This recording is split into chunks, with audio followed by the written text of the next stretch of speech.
tell you who's on our agenda. Thank you, and over to you, Chris. Thank you so much, Vincent, and thank you so much, everyone who was out there listening, and thank you for the birthday greetings. I begin to feel a little bit old, but it's a great day. I mean, I'm honored to actually host this this webinar, and thanks, Vincent, for the opportunity. And as many of you will know, it comes on the eve of International Day for Biological Diversity. Under the theme, we're part of the solution for nature.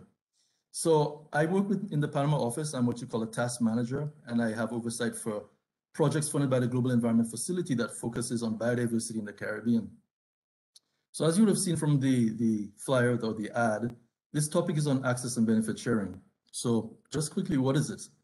This is really a concept that's been advanced under the UN Convention on Biological Diversity that aims specifically at sharing benefits arising from the use of genetic resources derived from biological diversity in a fair and equitable way. And these principles have been laid out in an instrument of the convention called the Nagoya Protocol. So why is this important, and why does it matter? So our biological diversity, either on land or in the marine environment in the Caribbean, holds a wealth of potential for development of all kinds of applications that range from medical to cosmetics. The idea is that we try to ensure that local communities who are custodians for the protection of these resources and own traditional knowledge associated with the use of these resources gain some tangible benefits from development of derivatives. And as many of you would know, we've had many examples across the globe whereby local communities are often left out in negotiations and so on, and they do not receive the commensurate benefit from the gains that may eventually be derived from bioprospecting efforts. So in the Caribbean, with funding from the Global Environment Facility, the GEF, UNEP has been working with partners such as the International Union for the Conservation of Nature, IUCN, to help Caribbean countries to craft policy and incentivize the means to return benefits, particularly economic, to our communities from the use of biological diversity. We've come off a recent regional project in the Caribbean with IUCN, and we're working now with the government of the Bahamas, where they have made some remarkable gains in advancing national interests in ABS. And as you would imagine, deriving benefits from sustainable use of biodiversity in such areas can contribute to economic diversification, something, of course, of critical importance to our Caribbean countries that are focused mainly in tourism, and is very relevant in these days, considering COVID-19 recovery efforts where governments are seeking to expand the menu of options, so to speak, for economic development. So that said, let me just take you through the agenda briefly. So we have with us today, we're honored to have some colleagues. We have Juan Bello, who is our Senior Regional Advisor to the Healthy Ecosystem Sub-Program in UNEP.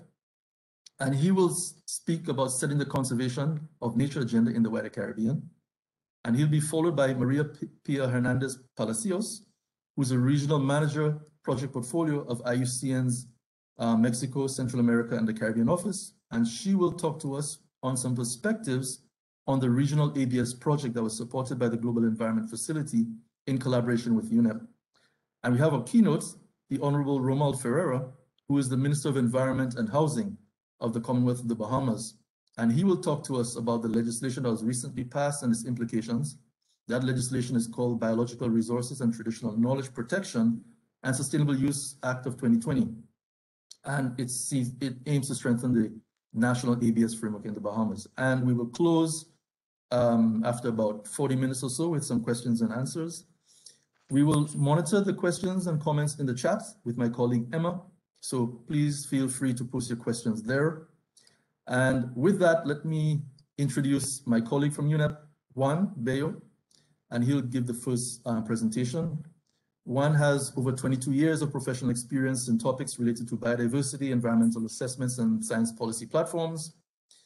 He joined UNEP in 2015 as coordinator of the Science Division for Latin America and the Caribbean, and since 2017, he has been the head of the country office in Colombia, and more recently is serving as regional focal point for Ecuador, Peru, and Bolivia, and also serves as senior advisor to the Healthy Ecosystem Sub-Program of UNEP. Prior to UNEP, he worked with the Global Biodiversity Information Facility Secretariat in Copenhagen and the UNEP World Conservation Monitoring Center, WCMC, in Cambridge, UK, and the Humboldt Institute in Colombia. Juan is a biologist from Colombia, and he holds a master's degree in international negotiation and policy from the Graduate Institute of International Development Studies in Geneva, Switzerland. So, Juan, I will pass on to you to give your address. Thanks. Thank you so much, Chris, and good afternoon, everyone. It's a great pleasure being with you at this lunchtime webinar. The idea is to have a very active discussion.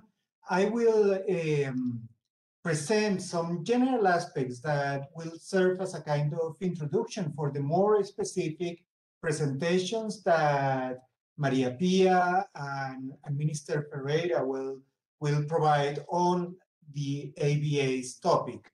So mine is going to be a more, let's say, setting the context for the discussion. So I would like to yes, perhaps if we all could mute our microphones. And I would like to ask Emma if you could share the presentation in your screen.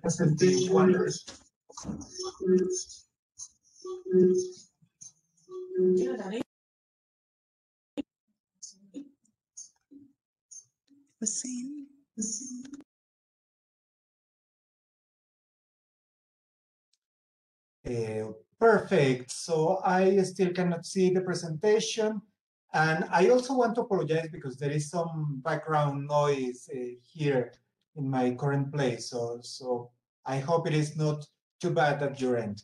So I just 1 second, we will fix the issue about the presentation.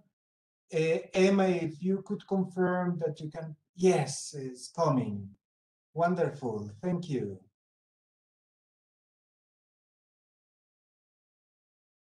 Perfect. Thank you so much. So we can go right into the next slide. And just to mention that perhaps you all are familiar with the fact that Latin America and the Caribbean is well known to be one of the most diverse regions in the world. And this is extremely important because this has also come after decades of studies, of research, and basically in every single aspect, we find out that this is a place in the planet that is holding a great richness of species, of ecosystems, of habitats that are of global importance and that, of course, are important for the peoples in the region, but have a global relevance. It is also a region in which countries over time have been very concerned about what happens to biodiversity. And one result of that is that, for instance, Latin America and the Caribbean is the second region in the world after the Antarctica with the largest percentage of its territory covered by protected areas. It's almost a fourth of all the territory, both marine and terrestrial, that is currently covered by protected areas. Next, please. However, the situation, the situation is very critical. Yes, if we can just stay in this slide. The situation is very critical because we are also realizing after many studies, and what we are presenting here is just one of those studies, is coming from the World Wildlife Fund report, that basically biodiversity is declining across the region in every single aspect. This is just one indicator, and is the density of the populations that are being monitored through time. And what is happening is that now the estimates is that 94% of all the species that are evaluated are showing these signs of critical decline in their populations. And this is happening, basically, we cannot see that in other regions. It's happening in Latin America in a very worrisome manner. So we are seeing that despite being so important in terms of biodiversity, the region is losing biodiversity. Next, please.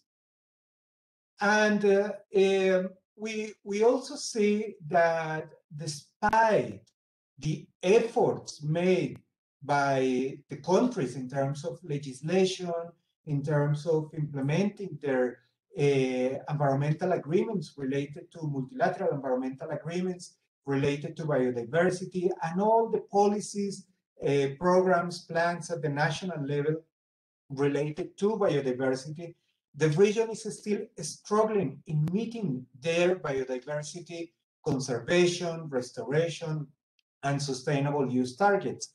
This, what we are presenting here, is basically a snapshot of what was happening with regards to the progress in the region towards meeting the Aichi targets.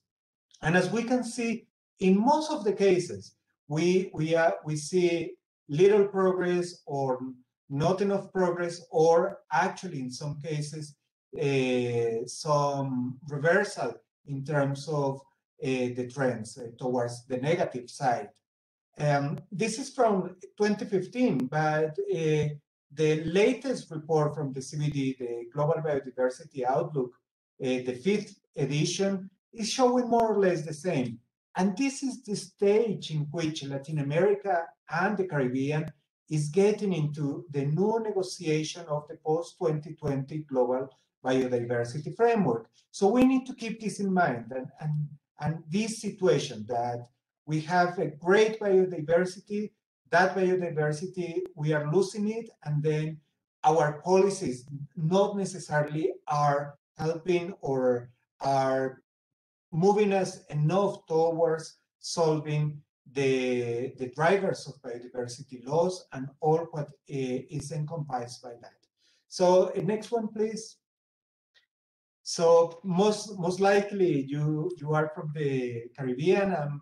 I'm actually from the Andes, from Colombia, and we all have this idea of the Caribbean as one of the paradises on earth, and in many aspects that's true, and in fact, when we look at the diversity in the wider Caribbean, it's absolutely impressive. It's the highest number of marine species in the Atlantic Ocean. We have a huge array of habitats and ecosystems, from coral reefs to coral banks and rocky outcrops, estuaries, seagrass beds, lagoons, mangroves, of course. So it's extremely diverse and very unique in the sense that, for instance, almost 45% of the fish species from the Caribbean are unique to this ecoregion. This region is also home to many millions of people. There are estimates between 100 and 150 million people, if including all the coastal zones of the wider Caribbean. And most of the livelihoods in the wider Caribbean, in one way or another, relate to this diversity. But this diversity, as it's happening with the rest of the Latin American and the Caribbean, is threatened. We see huge impacts from pollution, from, of course, overexploitation, from habitat degradation, and all this is affecting the potential of biodiversity for the prosperity and the livelihoods of the wider Caribbean societies. So you all know that in the wider Caribbean, tourism it depends on the ecosystems or fisheries or many other activities, economic activities that are critical for the Caribbean countries depend on that. To the point that the World Bank estimates that the economic value of the Caribbean Sea alone, just the Caribbean Sea, is over 400 billion per year, US dollars billion per year. Next one. So in this context, we also need to recognize that Caribbean countries faces lots of challenges, have also basically facing facts from what we need to consider the particularities in terms of resilience that is needed for Caribbean countries, especially small island countries. We have seen also the effects from hurricanes, flood, drought, earthquakes, volcanic eruption, and so on, and therefore have been particularly affected by the COVID pandemic and also many other processes in terms of economic impacts, social impacts, the debt burden, and so on. Next one. So if we consider all that together, we also need to take into account the bigger picture. And here we would like to mention that in December last year, the General Secretary of the United Nations, Mr. Antonio Guterres, said in a conference that we need to make peace with nature, and making peace with nature is going to be the defining task for everyone, everywhere in this century. And here what we are seeing is that biodiversity conservation and restoration needs to be integrated to the way we shape our future and the way we shape our economies, the way we address climate change, the way we build resilience. And all this resonates into the discussions for this particular region of the world. Next one. So in this context, I would like to mention that in February this year, the 22nd meeting of the Forum of Ministers of Environment of Latin America and the Caribbean, that was very kindly hosted by Barbados, produced a declaration, the Bridgetown Declaration, that I very much invite you all to look at if you haven't, in which biodiversity and ecosystems is fully presented there as a top priority. So there are things there such as the need for promoting sustainable ocean-based economies and the need for applying ecosystem-based approaches to all the solutions that are developed for the Caribbean region. Next one. So the Forum of Ministers of Environment of the region also adopted a decision to prevent future pandemics and accelerate sustainable recovery based on the conservation, restoration, and sustainable use of biodiversity. It is a decision with 15 points, which includes, for instance, the adoption of the Regional Action Plan for Ecosystems Restoration. Next one. So in this context, just to mention, in the case of the action plan that was adopted by the Forum of Ministers, it is an invitation to reconnecting with nature, to changing those patterns of biodiversity decline, and to include all ecosystems, not only terrestrials, but of course, coastal and marine, and to engage all sectors of society. Next one, please. So I just want to finalize my presentation. Perhaps we can jump this slide, please, and move to the next one. So here, before closing the presentation, just want to say that also in February, the United Nations Assembly on the Environment, UNEP, adopted the new strategy for UNEP for the next 4 years, from 2022 to 2025. And this strategy has 3 pillars: climate action, nature action, and chemicals and pollution action. And as you can see, nature action is at the center and relates to the other pillars. And we can see here, unfortunately, we don't have time to go over these points, but we can see that for the wider Caribbean, all these activities are extremely important. All these activities in terms of mainstreaming biodiversity, reducing ecosystems degradation and building resilience, and using nature-based solutions, as well as integrating biodiversity and ecosystems into consumer infrastructure and financial decision-making are all important. And with that, next one, please.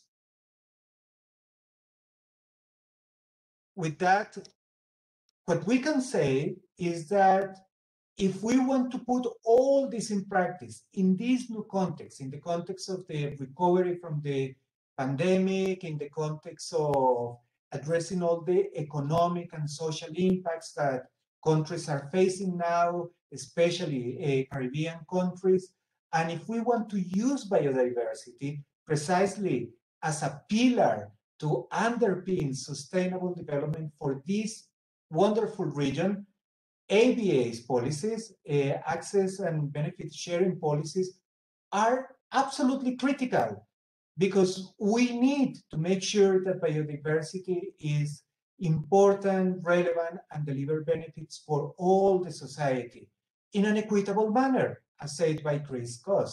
So for that reason, I just wanted to say that all this big picture that we are seeing in the end will translate into very specific things that will require the participation of all sectors in society, and ABAs will be there. So now the presentations that will come after mine will present precisely that perspective. So with this, I want to close, and I hope it has been useful. Thank you so much. Thank you so much, Juan, for the presentation. In fact, your last slides really summed it up very nicely in terms of where this whole point matters and how the organization UNEP is really supporting through its work program and so on, the countries, along with to do the work they're supposed to be doing, as well as working with partners as well to help the region achieve this. So let me move on to our next presenter, who is Pia Hernandez Palacios, and she works as Regional Project Portfolio Manager at the International Union for Conservation of Nature, or IUCN, in the Regional Office for Mexico, Central America, and the Caribbean, where she mainly coordinates and has oversight of projects related to biodiversity conservation, climate change, and promotion of rights-based approaches in conservation processes. And she comes with extensive experience in designing and implementing gender methodologies, consultation processes, free, prior, and informed consent of indigenous peoples and local communities in conservation processes, and sustainable management of natural resources. She has worked with the Nicaraguan government's Ministry of Foreign Affairs in the diplomatic mission in Geneva, being a main negotiator before the UN agencies such as UNCTAD, WTO, and various secretariats of multilateral environmental agreements. A lawyer, and she specializes in international law with a law degree from the Autonomous National University of Nicaragua, León, and a master's degree in international environmental law from Johann Wolfgang Goethe University in Frankfurt am Main in Germany. So with that, Pia, the floor is yours. Thank you, Chris, and thank you, colleagues, for the opportunity of showing results of, for me, a very special initiative. We have undertaken this initiative in collaboration and partnership with UN, as you well said, but as well with all the 8 governments that participated in this initiative. I will like to introduce my presentation with a video, which I think is more dynamic and more, I would say, fun than hearing a person only. So I will kindly ask Emma to perhaps, it's just a 4 minutes video, so we can all understand perhaps in a nutshell what was the main message of the project and what were the main ideas that we should perhaps take over and, keep working. Thank you, Emma.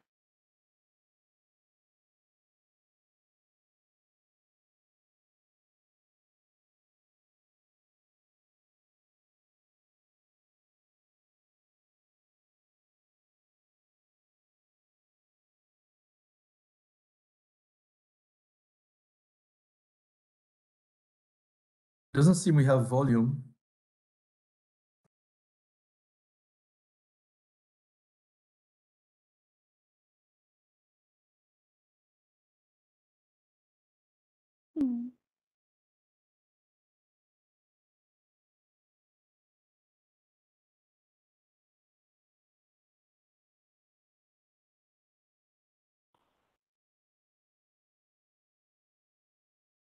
Okay, perhaps I can just, I don't know what the problem is. It seems problem is the speaker or something like that. But the idea is to show one of the main messages that we have developed for this project. But if not, then it's fine. I can go ahead with the presentation. You see my Yes, we screen now? can. Success. Great. We Okay. got it. Yes, I don't know what happened. Okay, sorry about that. So those were the countries that were the participating countries. We have Antigua and Barbuda, Guyana, Grenada, Barbados, St. Kitts and Nevis, Jamaica, St. Lucia, Trinidad and Tobago. And the objective of this initiative was to uptake the Nagoya Protocol and the implementation of key measures to promote an environment and understanding of the protocol. I have to say that from as a baseline, from those 8 countries, only 1 country had ratified in 2016 the Nagoya Protocol. So we were actually working with the rest of the countries that had a very limited capacity and understanding of what was the protocol and what was actually the meaning of implementing and the meaning of ratifying this legal instrument. I think the main strategies, as I was mentioning at the beginning, that the project used was to work with the national ABS focal points. That was extremely important to understand the context, also to promote political buy-in from the countries. Also working with OECS and CARICOM was very valuable because it helped us to mainstream and to spread out the message through other Caribbean countries. Synergies and complementarity with GIZ. At that moment, they were implementing a regional project with the CBD Secretariat that facilitates a lot of understanding of the clearinghouse mechanism and use and training of the platform. UNEP, of course, UNEP was the implementing agency and we were executing agency, but UNEP was in that moment also starting with the Bahamas project. It was a little bit difficult because they did not really start until some years later, but yes, we have some coordinations. I think one of the issues that was the aspects that was more important was a bottom-up scale-up approach, because the project also focused on working with indigenous people, with local communities, with those the grassroots groups that, you know, it was not just understanding the legislation, but that the groups understand what was the Nagoya Protocol, how did that affect their life, why is that this was not merely an environment or biodiversity conservation instrument. It was also, or should also be tackled as a development instrument.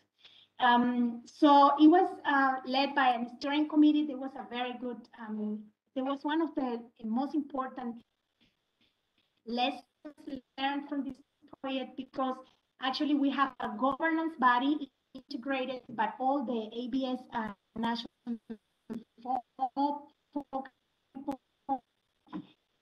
they were also the regional entities as well as IUCN environment.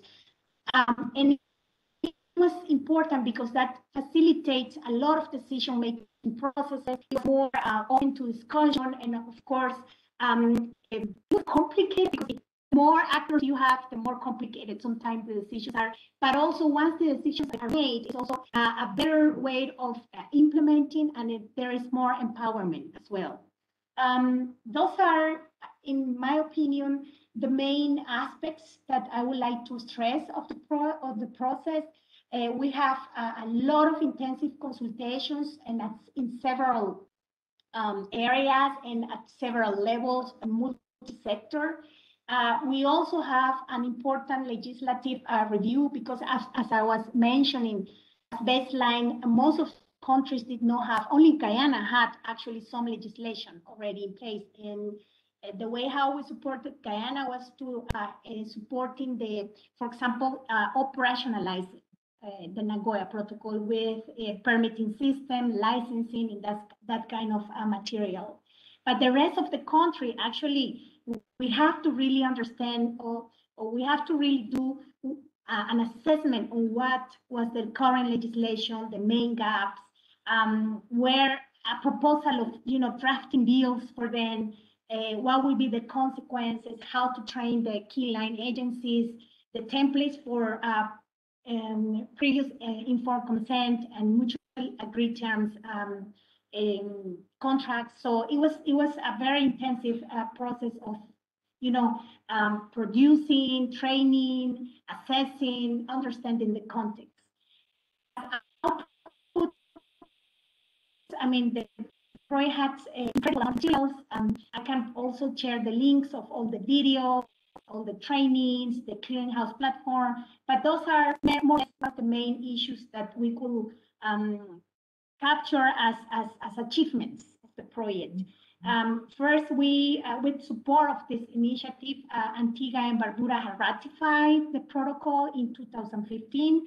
St. Kitts and Nevis did it in 2018. So now we have two countries together with Guyana that had some legislation in this regard. We have also drafted templates for pick and match, formulated bills for countries in the case of Grenada, St. Lucia, and St. Kitts. Also, we have also provided some regulations. Also, there is a platform that is currently active on the ABS Caribbean. We call it the ABS Caribbean website. This is one of the, I would say, weakness, because we did manage to create the platform. There is information in that platform, but the problem is that we haven't really managed that countries, continuously populate the platform. And all we know that if we don't populate these tools, they become outdated. So this is one of the main, I would say, challenges that we had, and I really will be, aiming that perhaps one of those, another project, or perhaps working together with some actors to not let it die, not let it be outdated, because at the end of the day, that was a very important investment. The platform had it was also designed together with the clearinghouse mechanism, so of the CBD, and it is an important, I would say, thing to maintain. Those are some other achievements and legacy, I would say, the bioprospecting study. There are information about some case studies about how, for example, the case of Bahamas is how the use of coral reef to cancer treatment, and some good ideas, some good practice to replicate as to contract law, and some others that were not really good practices, but there are some information that we can take some ideas and examples. We also work on traditional knowledge stock taking. I mean, some of the most of the relevant aspects that we have developed, we work this with the UWI and the Jamaican campus. We also had a lot of participation of local communities, grassroots groups, for not only to consult, but also to collect information in order to propose protocols for previous informed consent and mutually agreed terms. So that was a very intensive, we had a lot of participation of communities in that regard, because they are the ones that are at the end most affected if they don't know what their rights are, why it's important to take care of their genetic resources, why is that the traditional knowledge has to be protected, and how to do that. This is the database and the permitting page, and that I was discussing. I was telling you that it has to be updated, but it is online. It is still there. I can pass you the links and everything that you can find. You can find that the roster of experts, the permitting models, but it is there is a need to keep populating this this website. And the messages for the project, and that perhaps they will be very useful for the practitioners and other agencies, and as well for the governments in the region, is that actually working in a regional project is very important for the messages, but also a tailored approach per country is necessary. You cannot come with regional solutions, if you don't really tackle, the context in each of the countries. Coordinated legislation. We found out after the assessment that there were a lot of legislations that were not even contradictory among them. So you can not only focus on conservation or environmental issues. You have to tackle customs. You have to tackle sanitary and phytosanitary measures. I mean, it's a very comprehensive topic that involves a lot of sectors, including pharmaceuticals, also universities. The regional mechanism is important. We all know that even though we work on tailor-made approaches, the region is not that big. So we have to really protect ourselves. In the coastal and marine resources are quite problematic as to limits. Limits are more political and legal aspects, but for the resources, they go from one place to the other without any, it's a transboundary issue. That's why you have to have some kind of regional protection to that. Also, was important to understand that the Nagoya Protocol talks not only about monetary benefits, but also non-monetary benefits, capacity building, South-South cooperation. We have developed a lot of things in that regard. And also, one important thing is to involve all stakeholders. And I think for the countries that have ratified the protocol, I think it was very important to, the message that at the end, that was not an environmental issue. Protection, access and benefit sharing of genetic resources, protection of traditional knowledge, had to see with the development dimension of the countries, had to see with the protection of the resources that really will impact in the economy and the income of the people as well. So I think I will stop here. Those were for IUCN, the most important messages of this intervention, as well as outcomes. And of course, we did whatever was possible to do in 3 years, but this is, of course, there is still a lot of work to do. And we hope that some of the countries have shown interest and continuity to this work. Like St. Lucia and Christopher knows that they are actually in the process of formulating a project that took a lot of the materials and the lessons learned from this intervention. But of course, there is still a lot of work to do. And I will, with that, I will stop, and perhaps if there are questions or comments, I don't know, perhaps at the end of the presentation, I don't know, Chris, you can tell me how to tackle that. Thank you very much for your time. Yeah, thanks, Pia. Thanks so much for that presentation. Quite comprehensive and give a good overview. And there's a lot more to discuss. So clearly, in the context of the time we have for this, we wouldn't be able to get too much, more into that. But certainly, I would encourage again the questions be raised in the chat box if you have any further questions, and we can see if we can address them at the end, time pending.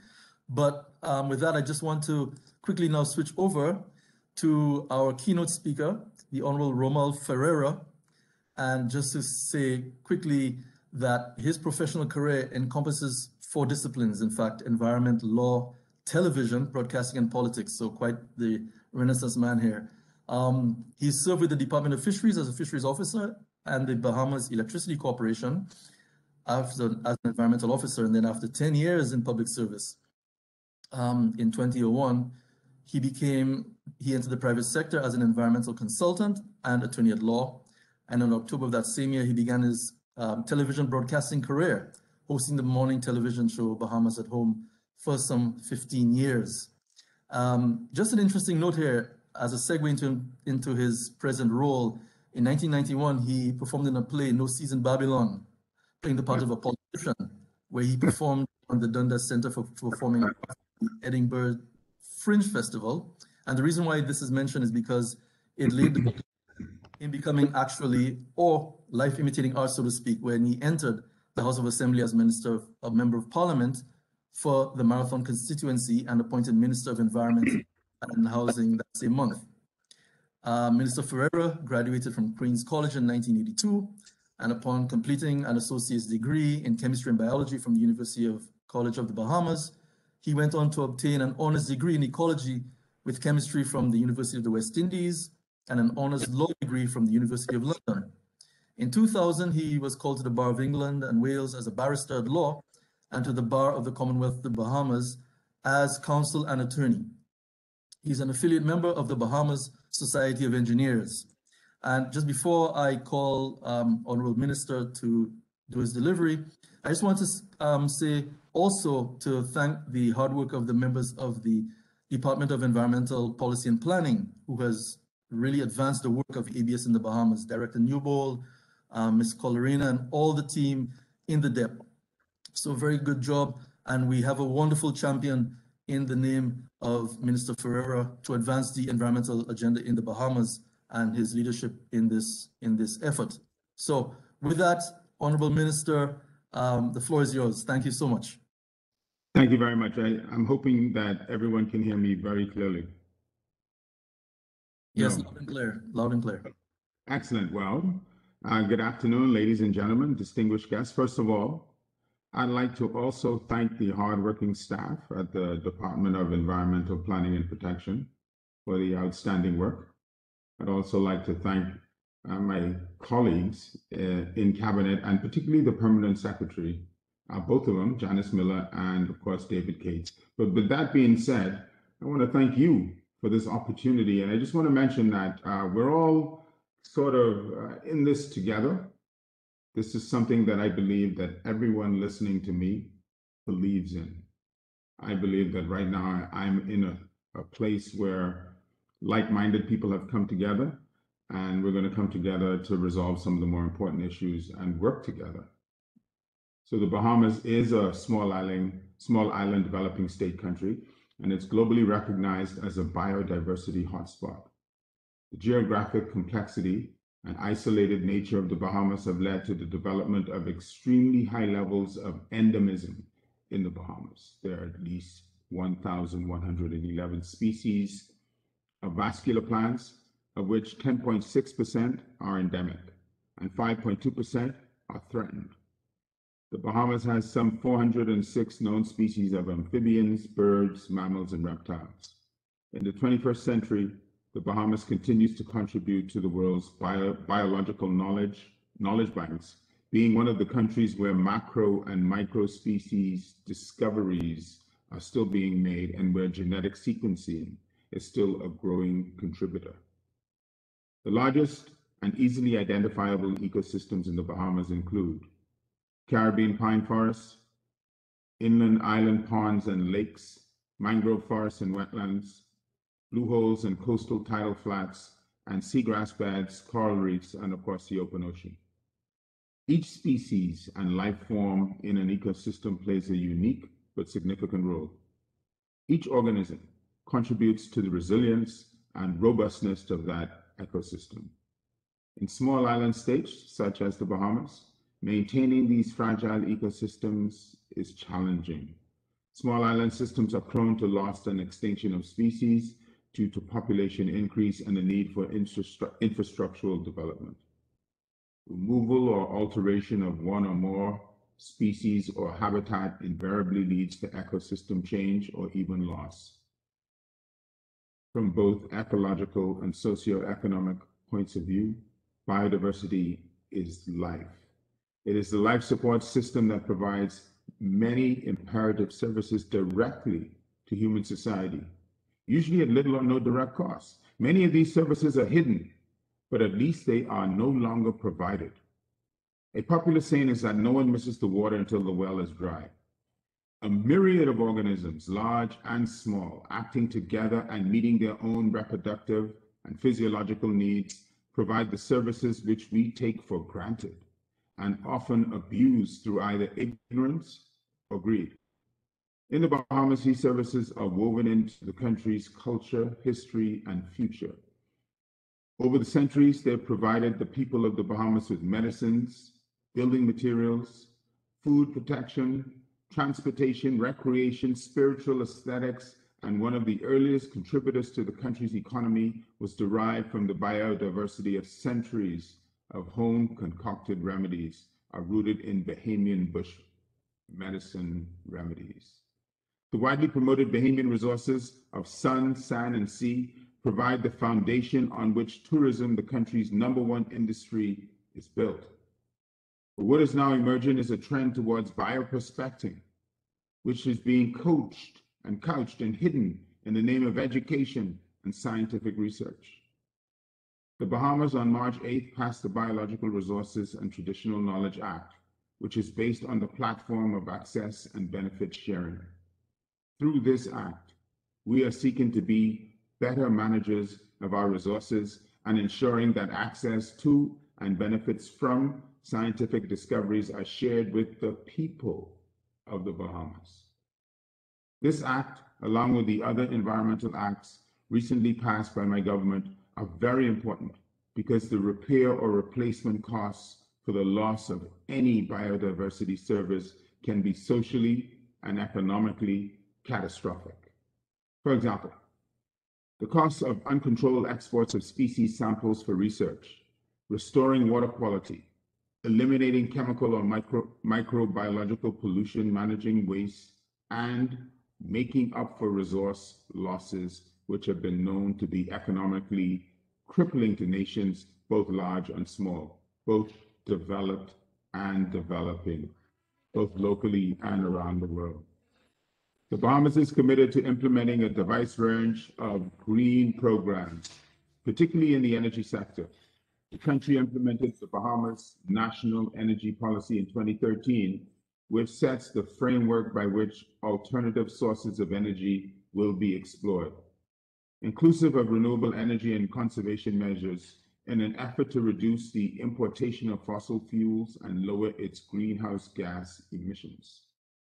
As an island state, the Bahamas' geographical area is largely covered by water. The ocean has traditionally offered enormous opportunities for fisheries, marine transport, and coastal tourism. Beyond financial wealth, the ocean is a part of our culture, and it is a way of life for us. Mangroves protect our low-lying communities from the worst of storms and flooding. The health of our oceans and the coast are undoubtedly connected to the Bahamian economic and social well-being. However, global threats such as climate change, marshland destruction, marine pollution, and overfishing threaten to degrade and destroy our resources. The blue economy is explicitly supported by Goal 14 of the SDGs that aims to ensure that the sustainable management of life below water. Managing the blue economy is complex because one sector's activity can have impacts on many ecosystems, industries, and communities. This means that as a country, the Bahamas must work cohesively, domestically, and internationally to share data, technical innovations, and resources. Financing is needed to unlock the potential of our oceans while ensuring a sustainable approach. Two primary stated goals of the government of the Bahamas are sustainability and the elimination of poverty. Both are intertwined with the conservation and sustainable use of biodiversity, and both these goals are inextricably tied to the country's natural capital's sustainable development. And sustainable development is almost totally dependent on biodiversity and the services it provides. Yet all nations, especially small island nations, such as the Bahamas, are vulnerable to losing their natural capital, and its associated services if biodiversity is depleted or lost. Financial and social impacts can be significant, either through the need for direct subsidies or replacement costs. Sustainability becomes increasingly difficult, and the impoverished are the first to be impacted by the loss of services and the cost of mitigation. These issues are even more poignant with the ongoing global health concern that affects the world, which is the COVID-19 pandemic. According to Ingmar Schumacher's from the AgPac Business School in Paris, France, economics of the environmental in the shadow of coronavirus comes at a hugely critical time for the environmental economists and policymakers alike.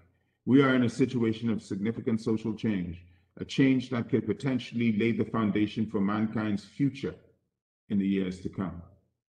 The government of the Bahamas has endorsed biodiversity conservation. It has recognized that the environment is critically important to the economy and well-being of all generations of Bahamians. As a consequence of this policy, the government has begun to incorporate the protection and enhancement of the environment and biodiversity into the national planning process. To facilitate this process, the government created the Department of Environmental Planning and Protection. Through this department, various important environmental legislation and international agreements on environment and natural resources are reviewed, passed, and legislated. As stated, the Biological Resources and Traditional Knowledge Act is considered landmark legislation, as it will also provide for the development of a legal, political, and institutional framework, which will enable the Bahamas to effectively implement the provisions and the obligations set out in the Nagoya Protocol through this act. The current regulatory and institutional settings will harness the potential value of the country's genetic resources and associated traditional knowledge, and will foster innovation, biodiversity conservation, and the establishment of fair and equitable agreements and partnerships. The beneficiaries of biodiversity is the whole of humankind. It is each and every one of us. In the Bahamas, fishermen, crabbers, hunters, farmers, straw vendors, and wood carvers derive their livelihoods directly from biodiversity. But the benefits go far beyond these primary uses.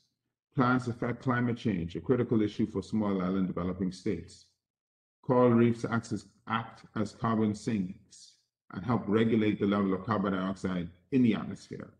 And other ecosystems play integral roles in life-supporting natural cycles and processes, such as water and food chain, directly supporting human life. Biodiversity is the country's natural capital, held in trust by the present generation for the benefit and well-being of future generations. We must do all that we can to ensure that there's a future, not only for the present generation, but for those yet to come. Thank you very much for your attention.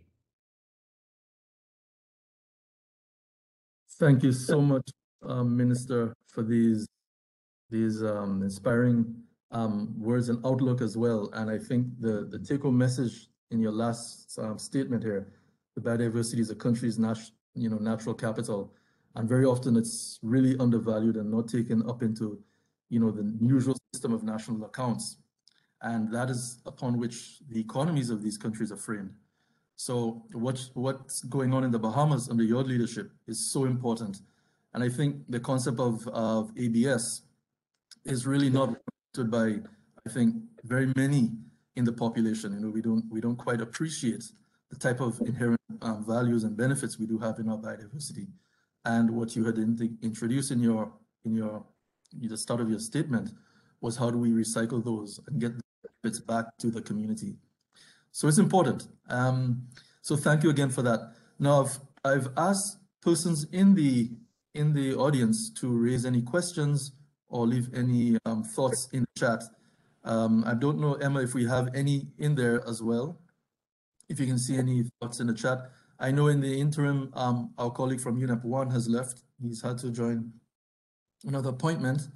But I would certainly ask if there's any other reflections from, for example, if there's anything she may want to add. We've got a little bit over time.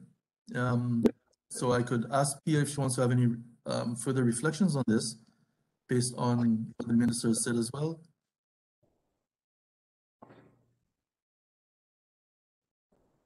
Yes, thank you, Chris, and thank you, Minister, for your inspiring words.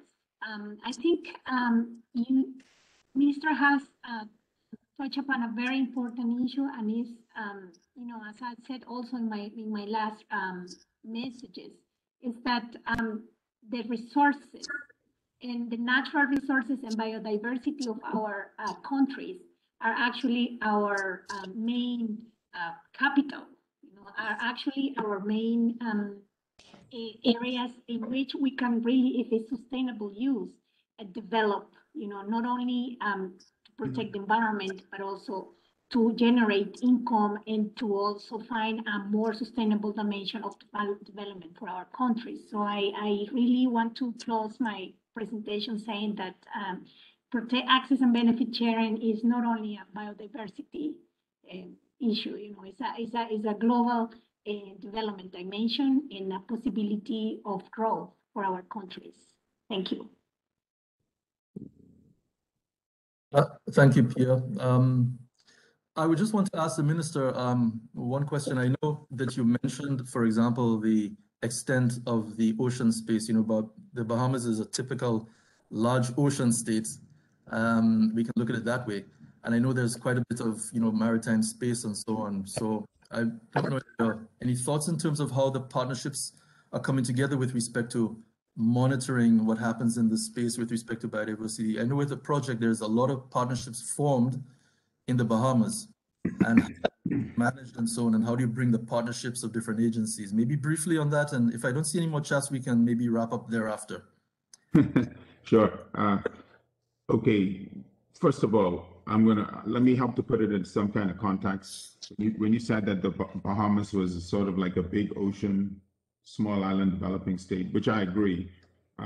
What we have is a situation going on, certainly in our country, where for tourism purposes, you always hear that there are 700 islands in the Bahamas, but certainly we know that there are 2,600 of them, and they're spread over an area about the size of Spain, the country Spain. So it is essentially, as you say, a huge area, and it's mostly marine. And of course, it's mostly flat. It's mostly less than 10 feet above sea level. So we have that unique characteristic, I think, out of all of our Caribbean brothers and sisters, particularly those that are actually in the Caribbean Sea and not on the mainland, of being relatively low-lying and scattered over, a really large area. And it makes us that much more vulnerable to climate change and all of these kind of climate events.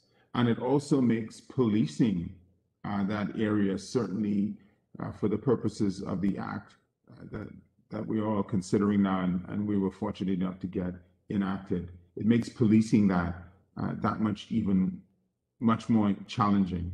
And so the only way really to achieve that, even to achieve some sort of presence, is to build relationships, and is to build synergies, and is to build awareness in the local communities. Because without all of those things kind of happening at the same time, it's going to be really challenging for any government, particularly, I'll personalize it, the government of the Bahamas, but I'm sure that the challenges that we're experiencing post-COVID in terms of just trying to get the economy back and running, they're not unique to us. What's probably unique to us in the Bahamas is Hurricane Dorian, but be that as it may. So you have all of those things going on, and so you need this kind of partnership. And what you need especially, and what meetings such as this tend to focus on and highlight the importance of, is everybody having a full understanding of everybody else's scenario and everyone agreeing a way forward, because we didn't really get to this step overnight. This would be the result of years of work, and people who came before us kind of paying their dues. And so all we can hope for is that we continue to build, and 10 years, 20 years from now, we see even more progress where we protect our respective countries. So thank you so much, Minister, for that response. Much appreciated. And I think that's well recognized in the work that has been going up until now. I know there's one person in our audience who is the coordinator of the Caribbean Regional Seas, had her hand raised, but I don't know if somebody can tell me whether she can actually ask the question in the forum or type the question. I'm not sure. Emma, you'd have to guide me on this one. I've seen it in the chat. I can't see the question. Can you say, please? I think she can. I think Lorna can unmute herself and ask if Okay. she wants to. She would prefer not Sure, to sure. out of the chat. If she can, please go briefly. Yes. Good. Good to see you. Thank you, Chris. It's good to see you too, and happy birthday. Thank you very much, Minister and Maria and Juan. This has been extremely educational. Minister, I'd just like to first address your very pertinent comments and to say that, you know, the relationship between the Cartagena Convention and the government of the Bahamas has been quite long and fruitful, and we're actually still engaging with you on a couple of programs at the moment.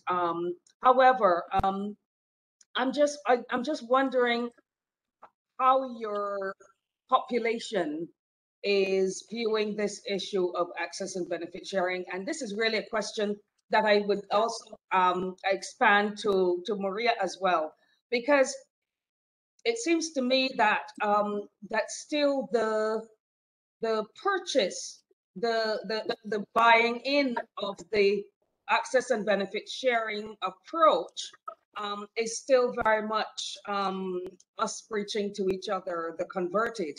So I'm just wondering how Maria talked about communities, etc. And I'm just wondering, what has the response been? And are people more now talking about this issue of access and benefit sharing with respect to biodiversity than they were before in the areas where you've been working? And of course, Minister, in your population in the Bahamas. Thank you very much. Fair enough.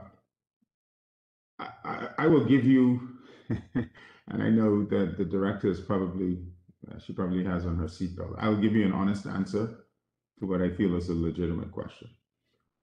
The response, really, like all other enactments, it depends on who you ask.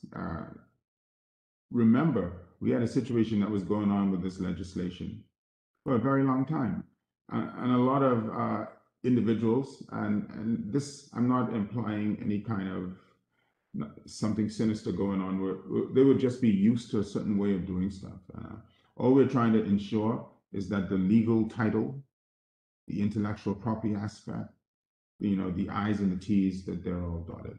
So many people were in support. A number of people had concerns.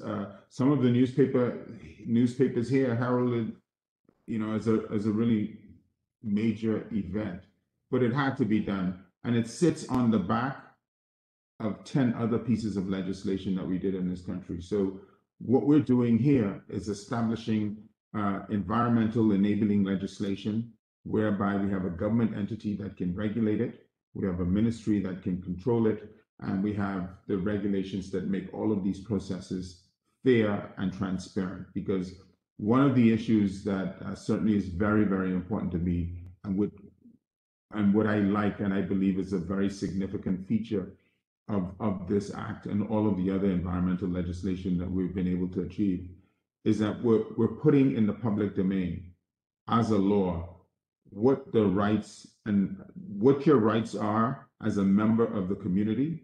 For somebody using your traditional knowledge, using your bush tea medicine that we know helps old men to feel young, using all these other remedies that we always grow up hearing. There are people out there that are actually doing this, and they're taking advantage of our friendliness. And we're saying that we know we're going to always be friendly, but before, a few hundred years back, we didn't have lawyers to kind of advise us and tell us what to do, but now we do. And so we're inviting everyone to take advantage of it. And so, you know, that's the best way I could say in a very honest and truthful way, that anytime you're taking a very necessary step, most people will go along with you, but some people you have to sort of carry them with you.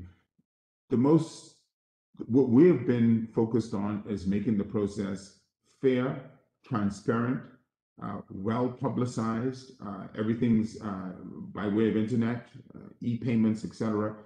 We don't want to get into any kind of nitty-gritty who gets what in terms of based on personalities.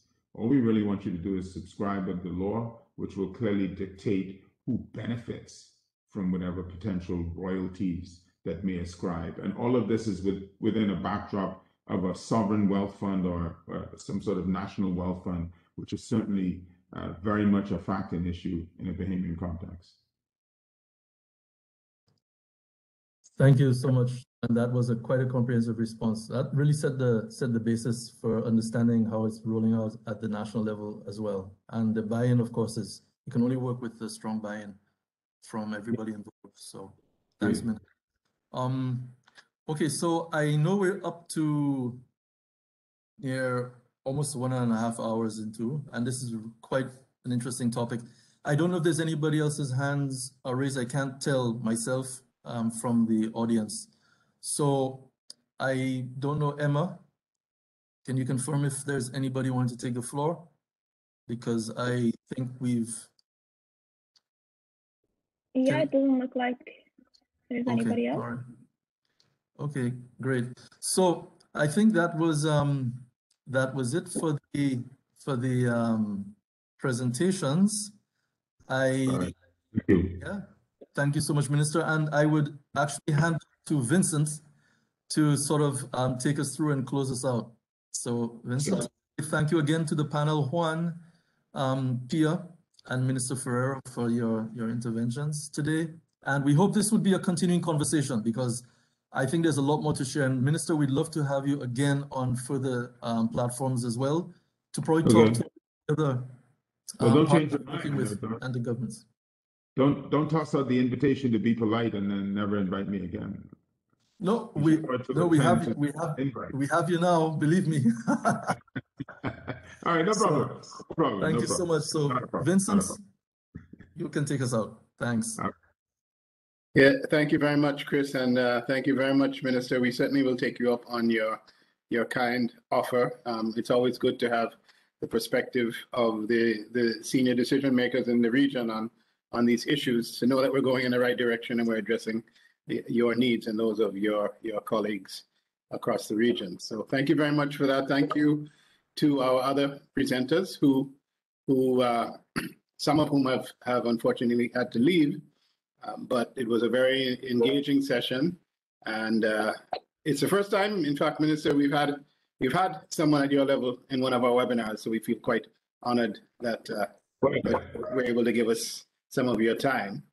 And of course, I'd like to thank our moderator, Dr. Cox, a very good friend, and I hate to bring him out on his birthday. You know, there's a tradition in St. Lucia where he spent most of his life that on your birthday you actually take the day off. So he may have wanted to take the day off, but we made sure that he was here for this particular webinar. So thank you all for being here. We've managed to keep all of our participants pretty much until the very end. So obviously what was being discussed was extremely pertinent and engaging. And finally, I thank Emma and the team behind the scenes for making sure that this event took place. We expect to have another one in a month or so. You know that World Environment Day and World Ocean Day are coming up next month. So look out for some more announcements on some of the webinars that UNEP will be having. Thank you all again, especially you, Minister. And we promise to follow up directly. Thank you all. Have a good afternoon. Have a good evening. Take care of yourselves. Bye-bye. Thank you. Bye-bye. Thank you.